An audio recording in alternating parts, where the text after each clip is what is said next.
பல சர்வதேச நாடுகளுடைய அழுத்தம் இருந்தாலும், அதுவும் வல்லரசுகளுடைய அழுத்தம் கடுமையாக இருந்தாலும் யாருக்குமே அஞ்சாமல் ஒரு துணிந்த ஒரு முடிவொன்றை எடுத்திருக்கின்றார் ஜனாதிபதி அனுரகுமார் திசாநாயக்க. இலங்கையிடம் உதவி கோரிய கப்பலை இலங்கைக்குள்ளேயே கொண்டு வந்து இப்போது பாதுகாப்பளித்திருக்கின்றார் ஜனாதிபதி அனுரகுமார் திசாநாயக்க. இதற்கிணங்க இப்போது சர்வதேச கவனம் இலங்கை மீது திரும்ப ஆரம்பித்திருக்கின்றது, அல்லது இந்த மத்திய கிழக்கினுடைய போர்ச்சூழலானது இலங்கையையும் மையம் கொள்ள ஆரம்பித்திருக்கின்றது என்ற அடிப்படையிலே பலரும் தங்களுடைய கருத்துக்களை இப்போது தெரிவிக்க ஆரம்பித்திருக்கின்றார்கள். மேலும் சுரேஷ் சாலே, உயிர்த்த ஞாயிறு குண்டு தாக்கல் தொடர்பாக கைது செய்யப்பட்ட சுரேஷ் சாலே இப்போது 2 மிக பிரதானமான வழக்கு சார்ந்து 3வது சந்தேக நபராக பெயரிடுவதற்கு குற்றத்தடுப்பு விசாரணை பிரிவு இப்போது உத்தரவு பிறப்பித்திருப்பதாகவும் நீதிமன்றத்தை நாடி இருப்பதாக சொல்லப்பட்டிருக்கின்றது. மிக விரைவிலே இந்த சுரேஷ் சாலேயை குற்றத்தடுப்பு விசாரணை பிரிவினுடைய அலுவலகத்திற்கு சென்று அல்லது தடுப்பு காவலுக்கு சென்று நீதவான் கண்காணிக்க போகின்றார், அல்லது இந்த சுரேஷ் சாலை தொடர்பான விசாரணைகளை மேற்கொள்ள போகின்றார் என்ற உண்மைகளும் வெளியாகி இருக்கின்றது. இந்த விடயங்கள் பற்றித்தான் இந்த தொகுப்பினூடாக முழுமையாக பேச போகின்றோம். அன்புறவுகளில் ஒருக்குமே வணக்கம். மத்திய கிழக்கிலே இடம்பெறுகின்ற போர் பதட்டம், குறிப்பாக அமெரிக்கா தலைமையிலான இஸ்ரேல் கூட்டு நாடுகள், இஸ்ரேல் அதே போன்று ஈரானை சூழ உள்ள ஏனைய மத்திய கிழக்கு நாடுகள், இந்த ஐக்கிய அரபு ராச்சியம் போன்ற நாடுகள் எல்லாம் இப்போது ஈரானை சுற்றி வளைத்து விட்டது, அல்லது ஈரான் அந்த ஐக்கிய அரபு ராச்சியங்கள் மீதும் தாக்குதல்களை நடத்துகின்றது, இஸ்ரேல் மீதும் தாக்குதலை நடத்துகின்றது, லெபனான் மீது தாக்குதலை நடக்கின்றது, ஈரான் மீது இஸ்ரேல் தாக்குதலை நடத்துகின்றது, அமெரிக்கா தாக்குதலை நடத்தி வருகின்றது. இப்படி இருக்கின்ற போதுதான் இந்த சூழலானது, இந்த போர் சூழலானது உலகம் முழுவதும் மிக பெரும் பாதிப்பை ஏற்படுத்தி இருக்கின்றது. இந்த போர் சூழல், இந்த போர் சூழல் இப்போது இலங்கையையும் மையம் கொள்ள ஆரம்பித்திருக்கின்றது என்பதுதான் ஒரு மிக மிக முக்கியமான விடயம். இதற்கு காரணம் என்னொன்று பார்க்கின்ற போது, இந்த ஈரானிய கப்பல் இலங்கை கடற்பரப்பிலிருந்து கொஞ்சம் சற்று தொலைவே, இலங்கையினுடைய கடல் எல்லைக்கு அப்பால் 40 மைல் தொலைவிலே வைத்து அமெரிக்காவினுடைய நீர்மூழ்கி கப்பல் ஒன்றினால் தாக்கி அளிக்கப்பட்ட சம்பவம் பெரும் பரபரப்பை ஏற்படுத்தி இருந்தது.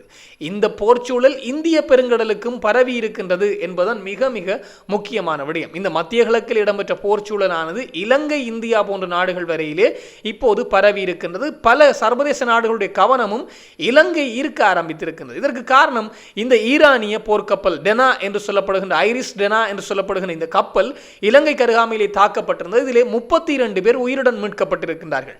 இந்த மீட்பு பணிகளை செய்தொன்றும் இந்தியா இல்லை, இலங்கை தான். இதுதான் மிக மிக முக்கியமான விடயம். ஆனால் இந்த கப்பல் சென்று வந்தது இந்தியாவிடம் நட்பு பாராட்டுவதற்கு.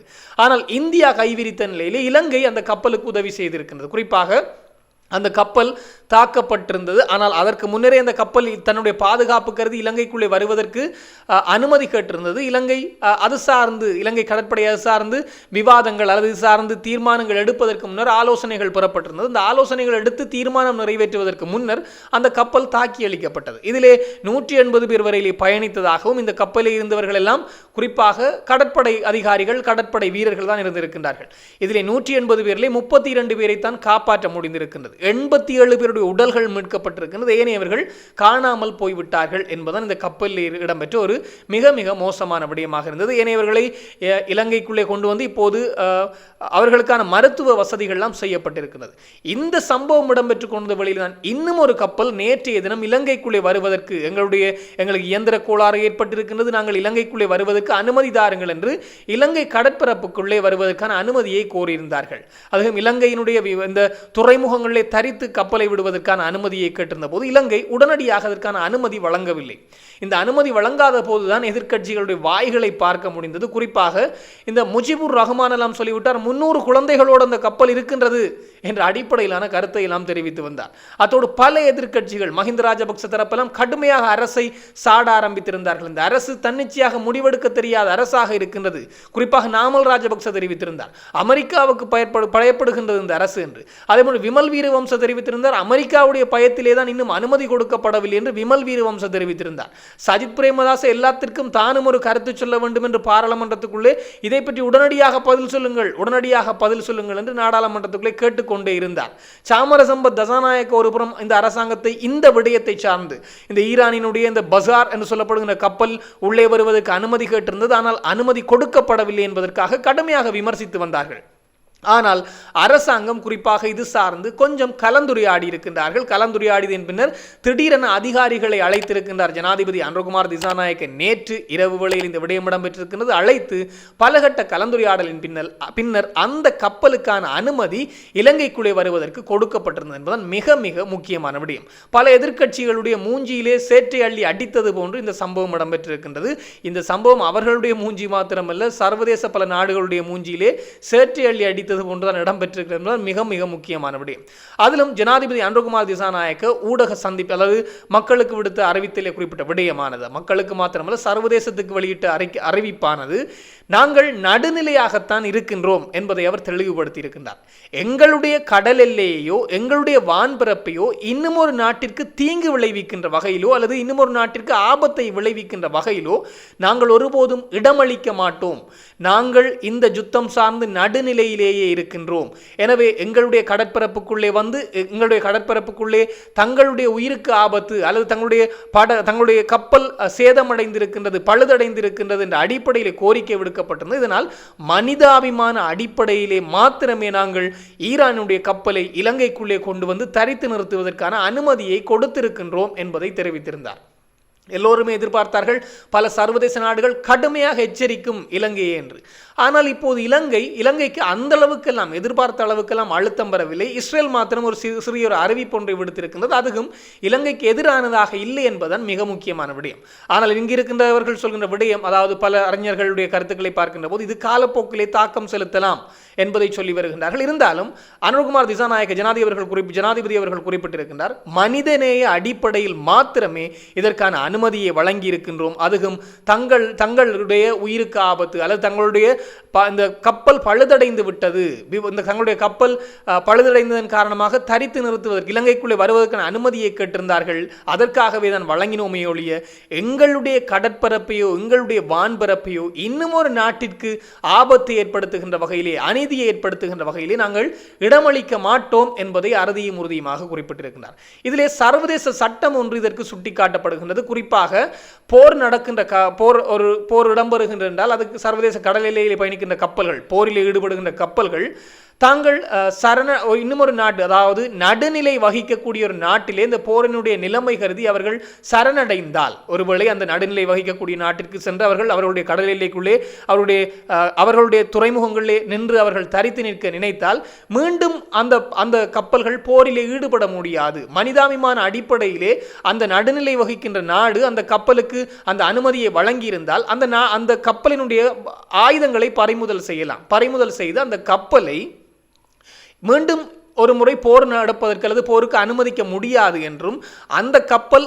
நடைபெறுகின்ற போர் முடியும் வரையிலே எந்த துறைமுகத்தில் இருந்ததோ அங்கேதான் இருக்க வேண்டும் என்பதையும் சுட்டிக்காட்டியிருக்கிறது சர்வதேச சட்டம் ஒன்று. எனவே அதற்கிணங்கத்தான் இப்போது இலங்கையும் இதற்கான அனுமதியை கொடுத்திருக்கின்றது. நடுநிலை, எனவே ஆபத்து என்று அவர்கள் உதவி கேட்டார்கள். மனிதாபிமான அடிப்படையிலே உள்ளே எடுக்கப்பட்டிருக்கின்றார்கள். இனி போர் முடிவடைகின்ற வரையிலே அந்த கப்பல் இலங்கையிலே தான் இருக்க வேண்டும் என்பதை இஸ்ரேலும் இப்போது அறிவித்திருக்கின்றது. குறிப்பாக இந்த கப்பல் இப்போது இலங்கைக்கு சென்று தங்களுடைய மனிதாபிமான அடிப்படையில் கப்பலை இலங்கை உள்ளே எடுத்திருக்கின்றது. எனவே இலங்கையிலே தான் போர் முடிவடைகின்ற வரையில் இந்த கப்பல் இருக்க வேண்டும். மீண்டும் ஒரு முறை போருக்கு செல்ல முடியாது என்றும், அதிலே வருகின்றவர்களுடைய ஆயுதங்கள் பறிமுதல் செய்யப்பட வேண்டும் என்றும், அப்படி இந்த கப்பல் இலங்கைக்குள்ளே தரித்து நிறுத்தி போர் முடிவடைகின்ற போது இன்னும் ஒரு ஆட்சி மாற்றத்திலே தான் இந்த கப்பல் ஈரானுக்கு செல்லும் என்பதை குறிப்பிட்டிருக்கின்றார்கள் இந்த இஸ்ரேலியர்கள். குறிப்பாக இஸ்ரேலினுடைய பாதுகாப்பு தரப்பிலிருந்து இந்த அறிக்கையை வெளியிட்டிருப்பதாக சொல்லப்பட்டிருக்கின்றது.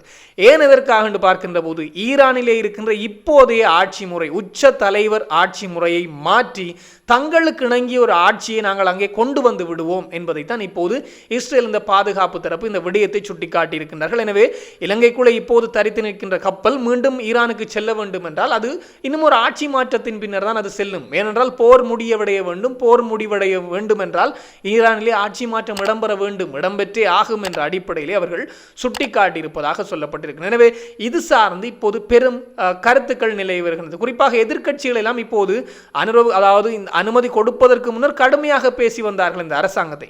அனுமதி வழங்கப்பட்டவுடன் அப்படியே மாறிவிட்டார்கள். குறிப்பாக நாமல் ராஜபக்ச, விமல் வீரவம்ச போன்றவர்கள் சொல்கின்றார்கள், நாமல் ராஜபக்ச இதை நாங்கள் வரவேற்கின்றோம் என்று சொல்லியிருந்தாலும் இன்னும் ஒரு விடயத்தையும் சொல்லியிருக்கின்றார். இலங்கை எதிர்கொள்ளப் போகின்ற ஆபத்துக்களை இந்த அரசாங்கம் தான் பார்த்துக்கொள்ள வேண்டும், அரசாங்கம் தான் பொறுப்பு என்ற அடிப்படையிலே சொல்லியிருக்கின்றார். அப்படியும் பேசுகின்றார், இப்படியும் பேசுகின்றார். விமல் வீரவம்சவும் இதை சொல்லியிருக்கின்றார். இந்த கப்பலை உள்ளே எடுத்து விட்டீர்கள், அமெரிக்காவுடைய அழுத்தங்களை நீங்கள் தான் பார்த்து கொள்ள வேண்டும் என்று. அதே இந்த விமல் நாமல் போன்றவர்கள் தான் நேற்று சொன்ன விடயம், இந்த அரசாங்கம் அமெரிக்காவுக்கு அஞ்சி செயற்படுகின்றது என்ற அடிப்படையில் தான் இந்த எதிர்க்கட்சிகளை பார்க்கின்ற போது இந்த நர்சரியிலே குழந்தைகள் விளையாடுவதை போன்று இந்த அரசாங்கத்திற்கு ஏதாவது ஒன்றை சொல்ல வேண்டும் என்ற அடிப்படையிலான செயலைத்தான் செய்து வருகின்றார்கள் என்பது மிக முக்கியமான விடயம். இப்போது இலங்கை ஈரான் நிலைப்பாட்டிலும் இல்லை நாங்கள், அமெரிக்கா நிலைப்பாடு இஸ்ரேல் நிலைப்பாட்டிலும் நாங்கள் இல்லை, நாங்கள் நடுநிலையாகத்தான் இருக்கின்றோம் என்பதை இப்போது திட்ட தெளிவாக குறிப்பிட்டிருக்கின்றார்கள். இதில் இந்த கப்பல் எங்கே சென்று வந்தது என்பதுதான் ஒரு மிகப்பெரிய ஒரு கேள்வியாக இருக்கும். இந்தியாவிலே, குறிப்பாக இந்தியாவிலே மிலான் 2026 என்ற இந்த போர்க்கப்பல் பயிற்சியிலே ஈடுபடுவதற்காகத்தான் இந்த கப்பல் வந்திருக்கின்றது. 2 கப்பல்களும் பல நாட்களுக்கு முன்னர் வந்திருக்கின்றது.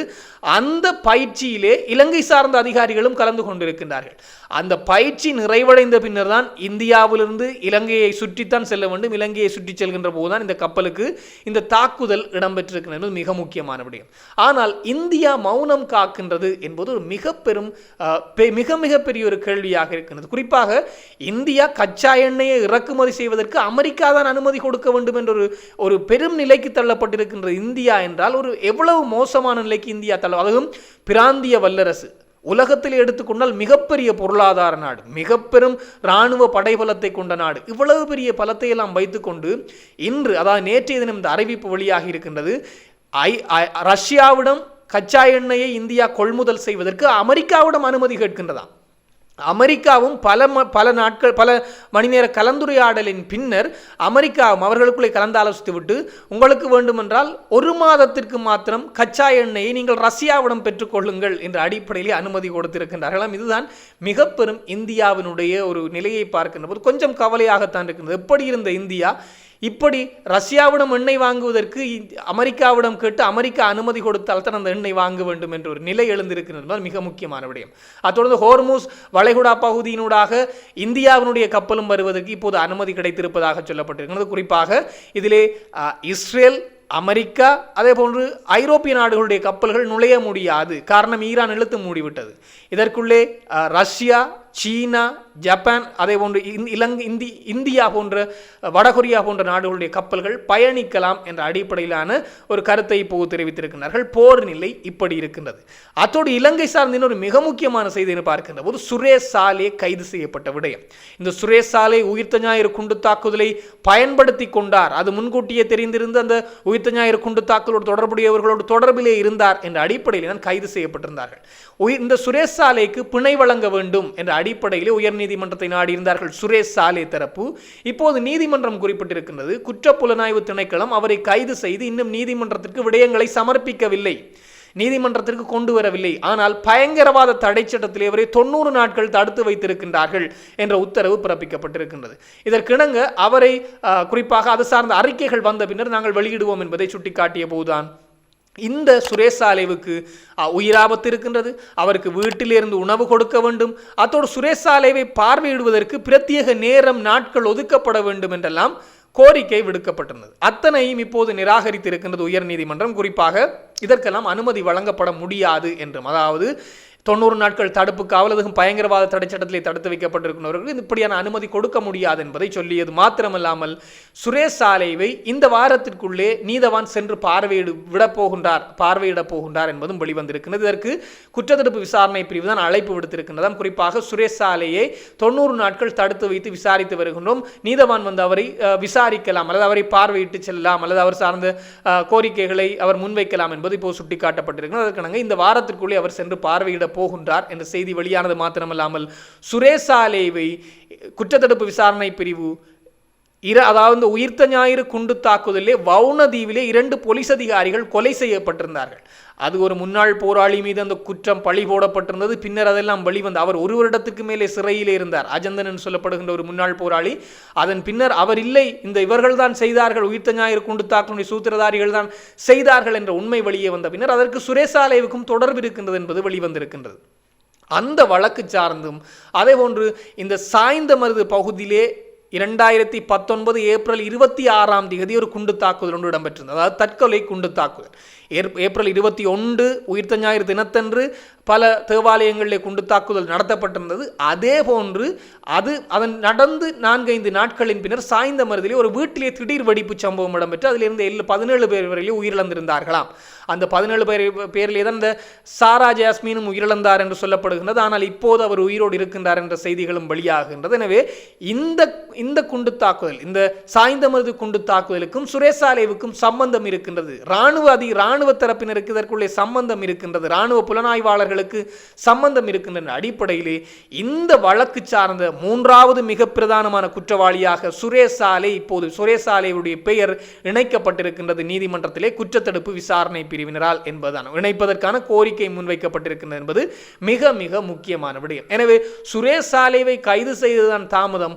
கொந்தளிக்க ஆரம்பித்திருந்தார்கள் இந்த எதிரணியினர் என்று சொல்வதை விட ராஜபக்சக்கள் தரப்பு. கொந்தளித்தவர்களாம் யார் என்று பார்க்கின்ற போது, ஒன்று மஹிந்தவை ஆட்சிக்கு கொண்டு வந்தவர்கள், கோட்டாவை ஆட்சிக்கு கொண்டு வந்தவர்கள், விடுதலை போராட்டத்தின் போது பல அநியாயங்களை செய்திருந்தவர்கள், இப்படியானவர்கள் தான் இப்போது கொந்தளித்திருந்தார்கள். அதிலே முக்கியமாக சரத் வீரசேகர, விமல் வீரவம்ச, நாமல் ராஜபக்ச, அப்படி பலர் இந்த விடயம் சார்ந்து தங்களுடைய கருத்துக்களை, சஜித் பிரேமதாச தரப்பு கூட இந்த கைதுக்கு எதிர்ப்பை தெரிவிக்க ஆரம்பித்திருந்தார்கள். இப்போது இந்த கோட்டாபய ராஜபக்ச நாட்டிற்குள்ளே இல்லை என்ற செய்திகளும் வெளியாகின்றது. எனவே சுரேசாலே விடயமும் இப்போது தீவிரம் பெறுகின்றது. சுரேசாலே, அதாவது இந்த உயிர்த்த ஞாயிறு குண்டு தாக்குதலில் இந்த அரசுக்கு கிடைத்த மிக முக்கிய துருப்பு சுரேசாலே என்பது இப்போது வெளிவருகின்றது. மிக விரைவில் இது சார்ந்த பல உண்மைகள் வெளிவரும் என்பதையும் பொதுமக்கள் பாதுகாப்பு அமைச்சர் தெரிவித்திருக்கின்றார். இது தொடர்பாக இன்னும் பல தகவல்கள் வருகின்ற போது உடனுக்குடன் தெளிவுபடுத்த நானும் தயாராக இருக்கிறேன். இன்னும் ஒரு தொகுப்போடு சந்திக்கலாம். உங்களிடம் விடைபெறும் நான் என்றும் உங்கள் அன்பின் ஈழன். வணக்கம்.